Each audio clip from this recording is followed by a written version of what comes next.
فرید قریشی بھی ہمارے ساتھ موجود ہیں۔ فرید، تمام تر صورتحال جو ہے اس میں ہم نے دیکھا ہے کہ برطانوی وزیر داخلہ شبانہ محمود کا وزیر اعظم کو استعفے سے متعلق ٹائم ٹیبل طے کرنے کا مشورہ بھی سامنے آیا ہے۔ جی بالکل، یہ اخبار نے دعویٰ کیا ہے کہ شبانہ محمود نے بھی وزیر اعظم سے استعفے کا مطالبہ کر دیا ہے اور ان سے کہا ہے کہ وہ اس حوالے سے اپنا ٹائم ٹیبل سامنے لائیں۔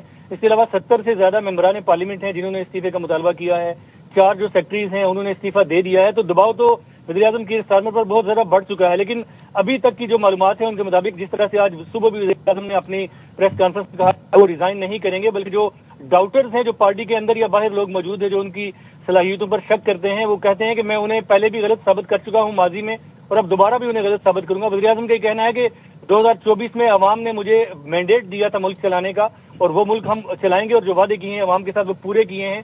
تاہم جو بلدیاتی انتخابات یا لوکل الیکشن میں شکست ہوئی ہے لیبر پارٹی کو، اس کی وجہ سے ان کے اوپر استعفے کا دباؤ بڑھ چکا ہے۔ ماضی میں ہم نے دیکھا کہ بہت سارے وزراء اعظم نے استعفے دیے، جن میں بورس جانسن، جن میں لیز ٹرس بھی شامل تھی جو چند ہفتے صرف وزیر اعظم رہ چکی تھی۔ اس کے علاوہ جو تھریسا مے تھی انہوں نے بھی استعفیٰ دیا اور بعد میں جب رشی سناک وزیر اعظم بنے تو انہوں نے استعفیٰ دیا اور پھر اس کے بعد جنرل الیکشن ہوئے برطانیہ کے اندر۔ تو اس طرح سے ایک روایت برطانیہ کے اندر موجود ہے کہ جب وزیر اعظم کے اوپر استعفے کا دباؤ بڑھتا ہے تو پھر وہ استعفیٰ دیتے ہیں۔ وزیر اعظم کے لیے اسٹارمر کیا کریں گے یہ آنے والے دنوں میں پتہ چلے گا۔ ہمارے ساتھ جو ممبر پارلیمنٹ سینئر افضل خان صاحب موجود ہیں، مزید آئی تھنک اس حوالے سے بہتر معلومات افضل خان صاحب دے سکتے ہیں کہ کیا کرنے جا رہے ہیں وزیر اعظم۔ اچھا فرید، ابھی جو ان سے گفتگو ہو رہی تھی انہوں نے کہا تھا کہ 70 کے علاوہ بھی بڑی تعداد ہوگی جن کی طرف سے پریشر ہوگا برطانوی وزیر اعظم کے اوپر۔ جی بالکل، یہ گریجولی پریشر بڑا ہے۔ شروع میں چند ممبران پارلیمنٹ تھے، جس کے بعد بڑھتے بڑھتے اب معاملہ 70 تک پہنچ گیا، پھر وزیر داخلہ نے بھی مطالبہ کر دیا۔ تو بظاہر نظر یہ آ رہا ہے کہ آنے والے دنوں میں مزید لوگ بھی اس میں شامل ہو سکتے ہیں۔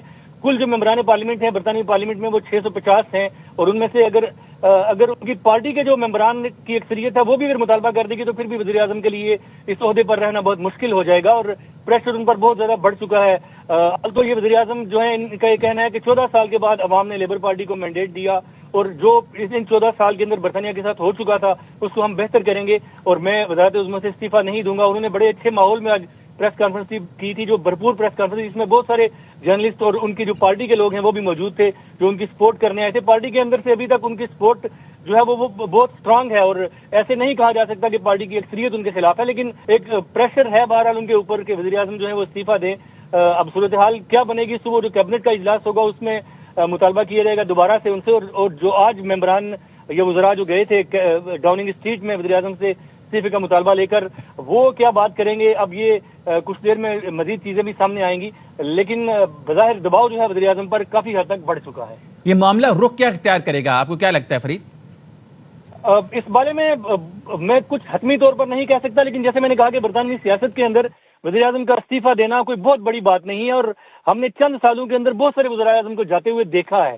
تو یہ ہو سکتا ہے کہ وزیر اعظم استعفیٰ دے دیں، یہ کوئی انہونی بات نہیں ہوگی اور ایسا نہیں کہ یہ بھی برطانوی سیاست میں پہلی بار ہونے جا رہا ہے یا پہلی دفعہ ایسا پریشر بنا ہے۔ اور ہم نے دیکھا ہے کہ جب بھی وزیر اعظم پہ ماضی میں استعفیٰ کسی بھی وزیر اعظم پہ پریشر بڑھا تو انہوں نے استعفیٰ دیا۔ یہ کس حد تک اس دباؤ کو برداشت کرتے ہیں، بڑی ایک اعصاب کی جنگ ہے ان کے لیے جو لڑ رہے ہیں اس وقت وزیر اعظم اور ڈاؤننگ اسٹریٹ میں بڑی ٹینس سچویشن ہے۔ دیکھنا یہ ہے کہ صورتحال کل تک واضح ہوگی کہ وزیر اعظم اس حوالے سے کیا فیصلہ کرتے ہیں۔ اچھا فرید، یہ جو ریفارم پارٹی جیتی ہے کیا جنرل الیکشن پہ بھی اس کا اثر پڑے گا آگے؟ ابھی تو وقت ہے 3 سال کا، لیکن ابھی 3 سال کا وقت ہے۔ ابھی دیکھنا یہ ہے کہ جو لوکل الیکشن جن میں بڑی کامیابی ملی ہے ریفارم کو، وہ اس میں کیا لوگوں کو کس طرح سے پرفارم کرتے ہیں۔ جو لوکل سطح کے ایشوز ہیں جن میں بن کلیکشن کا ہے، صفائی کے مسائل ہیں، لوگوں کے پارکنگ کے ایشوز ہیں، جو لوکل پولیسنگ ہے اس کے حوالے سے جو ایشوز ہیں، اس پر ریفارم پارٹی کیا اپنا منشور لاتی ہے یہ تو آنے والا وقت بتائے گا۔ لیکن جو نائجل فراج ہیں ان کا ماضی کا ریکارڈ اس حوالے سے بہت اچھا نہیں ہے۔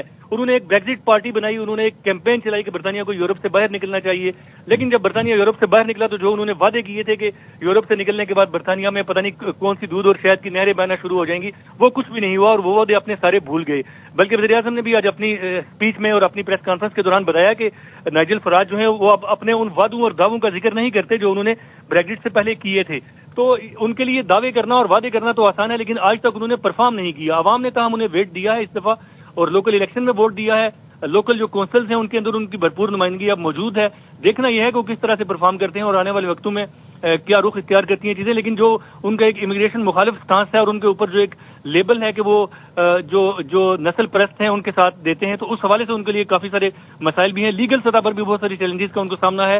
ان کی اپنی پارٹی کے اندر سے کچھ جو کونسلر جیتے ہیں انہیں نکالنا پڑا، چونکہ ان لوگوں نے نسل پرستی کے حوالے سے کچھ ٹویٹس کی تھی، کچھ سوشل میڈیا پوسٹ کی تھی، جس کی وجہ سے پارٹی نے انہیں کونسلر بننے کے بعد پارٹی سے نکالا ہے. تو اس طرح کے ایشوز بھی انہیں درپیش ہیں، لیکن ایک بڑی کامیابی بہرحال انہیں ملی ہے لوکل انتخابات میں. اب دیکھتے ہیں کہ آنے والے وقتوں میں کس طرح سے وہ پرفارم کرتے ہیں. ٹھیک ہے، بہت شکریہ. ہمارے ساتھ موجود تھے فرید قریشی اور ہمارے ساتھ موجود تھے برطانوی رکن پارلیمنٹ افضل خان صاحب.